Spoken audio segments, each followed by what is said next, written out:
നിങ്ങൾ സ്നേഹിക്കുന്ന അല്ലെങ്കിൽ നിങ്ങൾ പ്രണയിക്കുന്ന, നിങ്ങൾ ആരെയാണോ മനസ്സിൽ കാണുന്ന ആ ഒരു വ്യക്തിക്ക് ഇപ്പോൾ നിങ്ങളെക്കുറിച്ചുള്ള ഒരു ചിന്ത എന്തൊക്കെയാണെന്ന് നോക്കാം.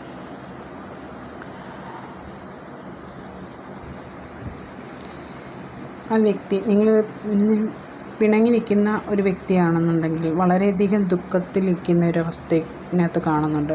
അതുപോലെ തന്നെ നിങ്ങൾ തമ്മിലൊരു കമ്മ്യൂണിക്കേഷൻ ഉടനെ വേണം എന്നൊക്കെ ആ ഒരു ആൾ ആഗ്രഹിക്കുന്നുണ്ട്, ഒത്തിരി ആഗ്രഹിക്കുന്നുണ്ട് എന്നുണ്ട്. ഒരു മെസ്സേജ്, ഒരു കോളോ ഒക്കെ ഒരുപാട് പ്രതീക്ഷിക്കുന്നുണ്ട് ആ ഒരു വ്യക്തി. അല്ലെങ്കിൽ നേരിട്ടുള്ളൊരു കമ്മ്യൂണിക്കേഷൻ, ഇതൊക്കെ ഒത്തിരി ആഗ്രഹിക്കുന്നുണ്ട്. പക്ഷേ ആ വ്യക്തി നിങ്ങൾ വളരെയധികം സാഡായൊരു സിറ്റുവേഷനാണ് ഇപ്പോൾ കാണുന്നത്.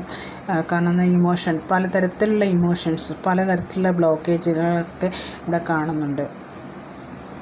പക്ഷേ ആൾ വളരെയധികം ശുഭാപ്തി വിശ്വാസത്തിലാണ് മുന്നോട്ട് പോയിക്കൊണ്ടിരിക്കുന്നത്.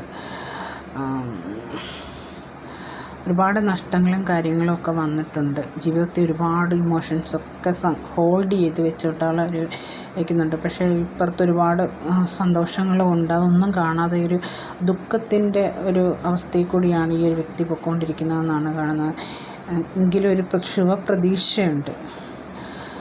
ഒരു ഫുൾഫില്ല് പ്രതീക്ഷിക്കുന്നുണ്ട്. ആ ഒരു കാര്യം നിങ്ങളിലേക്ക് വരുന്നുണ്ട് എന്ന് കാണുന്നുണ്ട്. ഒരു കമ്മ്യൂണിക്കേഷൻ, ഉടനെ ഒരു കമ്മ്യൂണിക്കേഷൻ ഉണ്ടാകും എന്ന് തന്നെയാണ് കാണുന്നത്.